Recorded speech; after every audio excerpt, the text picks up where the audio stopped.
Foreign funding हुआ है। इस तरीके का बातचीत 2021 से चल रहा है। न्यूज़ क्लिक के पीछे छोड़ा जा चुका है, ईडी को छोड़ा जा चुका है, सरकारी विभागों को छोड़ा जा चुका है। जो फंडिंग किस तरीके से चलता है उसको देखते हैं। और कल दिल्ली पुलिस को छोड़ा गया।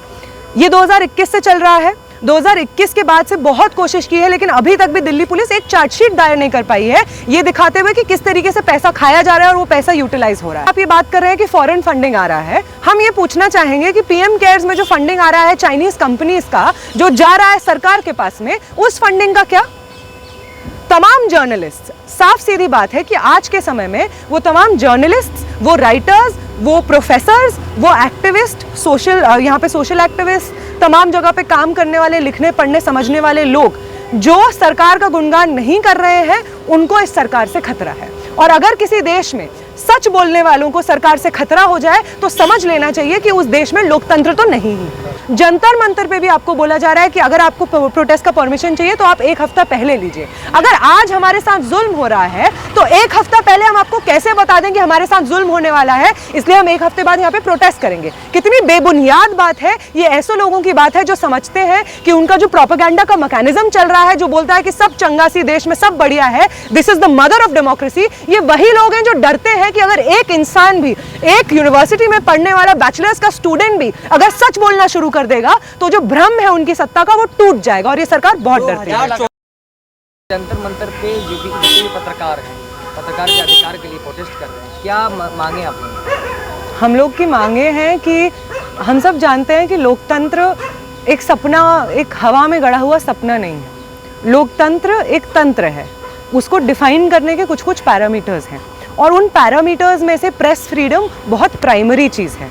हम जर्नलिज्म को चौथा स्तंभ कहते हैं डेमोक्रेसी का, और आज के समय वो चीज़ जिसको जर्नलिज्म कहा जाता है, माने वो लोग जो जनता की सच्ची कहानियाँ पहुँचाना चाहते हैं देश के कोने कोने में, वो लोग जो ज़मीन पर उतर करके, बस्ती में घूम कर करके लोगों की कहानियाँ निकालते हैं ताकि समझ सकें कि आज इस वक्त देश में जो निज़ाम चल रहा है, जो पॉलिसीज़ इन प्लेस हैं, जो नए नए बिल्स आ रहे हैं, जो नए नए लॉज आ रहे हैं, उनका इम्प्लीमेंटेशन जनता को किस तौर से महसूस हो रहा है, वो कहानियाँ बता रहे हैं, उसको जर्नलिज्म कहा जाता है। सरकार की पॉलिसीज़ किस तरीके से इफेक्ट कर रही हैं जनता को, उसके बारे में बात करने को जर्नलिज्म कहा जाता है। और वो तमाम लोग जो ये कर रहे हैं, आज के वक्त उनको जेलों में या तो भरा जा रहा है या उनको डायरेक्टली ये बोला जा रहा है कि अगर आप ऐसा करेंगे तो आपको जेलों में भरा जाएगा। जेलों में कौन नहीं है?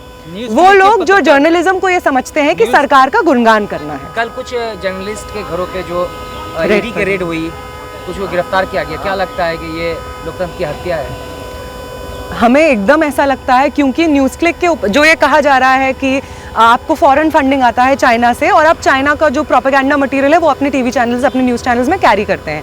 पहली बात तो जो ये एक्यूजेशन है उसको साइट करते हुए कोई भी इंस्टेंस नहीं लिखा हुआ है कि आप वो कौन सा न्यूज़ आर्टिकल है या वो कौन सा न्यूज़ आर्टिकल न्यूज़ क्लिक ने रन किया है जिसके बेसिस पर आप ये कह रहे हैं कि उन्होंने चाइना का प्रोपेगेंडा मटेरियल रन किया है। आप तथ्य नहीं दे रहे हैं, आप साइट ही नहीं कर रहे हैं कि वो क्या चीज़ है।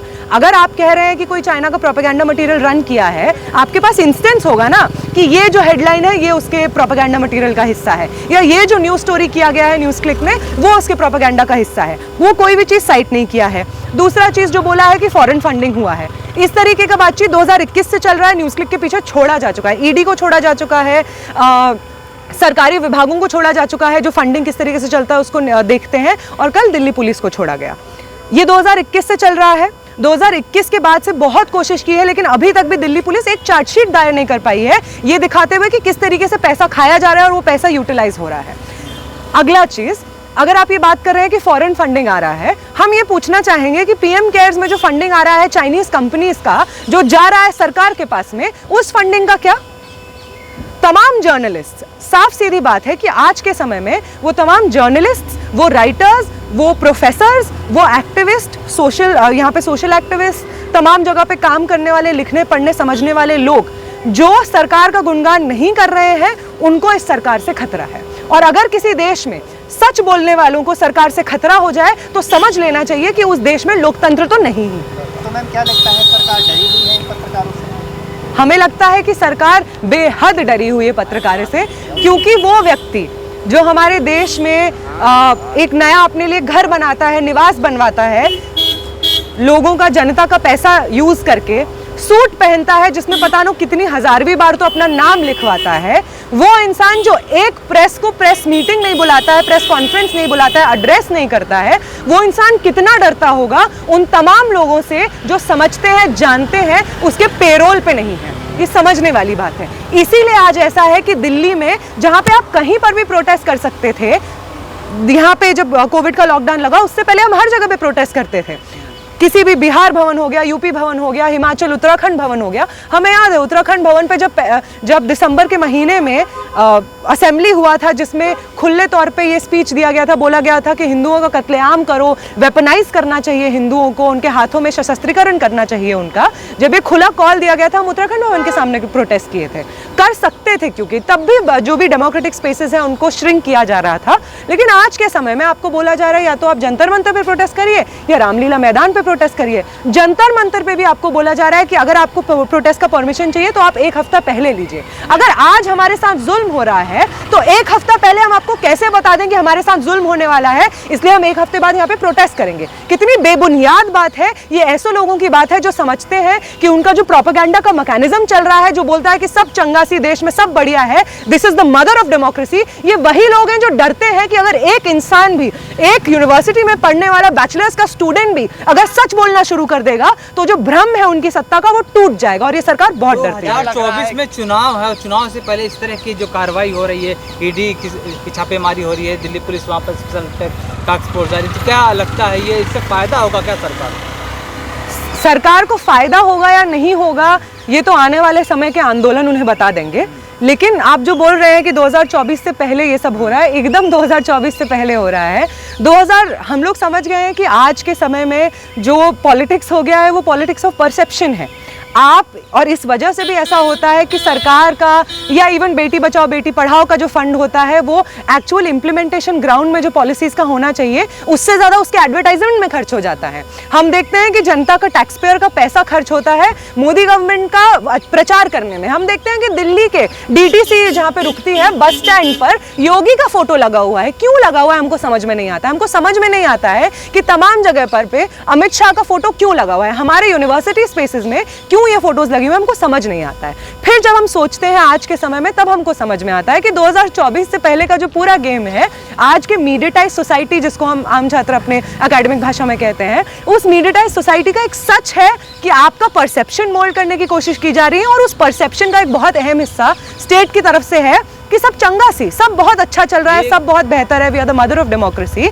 और ऐसे समय में ऐसी हिम्मत कैसे हुई न्यूज़ क्लिक के जर्नलिस्ट्स की, तमाम और इंडिपेंडेंट मीडिया हाउसेस के जर्नलिस्ट की, आप सब लोगों की भी, अगर आप मानते हैं कि जनता की आवाज़ लोगों तक पहुंचनी चाहिए, तो आपकी हिम्मत कैसे हो गई कि जो मोदी जी बैठे हुए दरबार में वो जिन दरबारियों को बैठाए हैं और जो राग अलापने को बोले हैं, उसके अतिरिक्त आपको ये राग अलाप दे, सच की बात कैसे कह दे, जनता की बात कैसे कर दे, इससे उसको प्रॉब्लम है। मोदी जी भी तो यूट्यूब चैनल पे आ गए हैं। एक तरफ जहाँ पर यूट्यूब चैनलों के पत्रकारों के साथ जो कार्रवाई की जा रही है, जिसे प्रधानमंत्री मोदी जी भी यूट्यूब पर आ गए, कह रहे हैं चैनल को सब्सक्राइब करो। जी बिल्कुल, वो डर गए हैं। शायद आप लोगों की ताकत जो है कि एक एक यूट्यूब चैनल कैसे घर घर में पहुंचता है, और आप चाहे कितना माने व्हाट्सएप हो गया, फेसबुक, इंस्टाग्राम हो गया, हर जगह पे आपका अलायंस है। आप इजराइल के साथ अलायंस करते हैं, अमेरिका के अलग अलग कंपनीज के साथ में अलायंस कर करके वहाँ पे जो उसका एल्गोरिदम होता है उसको नियुक्त करते हैं। आप पेगासस डालते हैं, जो एक्टिविस्ट्स हैं जो सच बोलते हैं उनके लोगों में। ये तमाम तरीके से आप हम पे नज़र रखे हुए हैं, हमें मालूम है।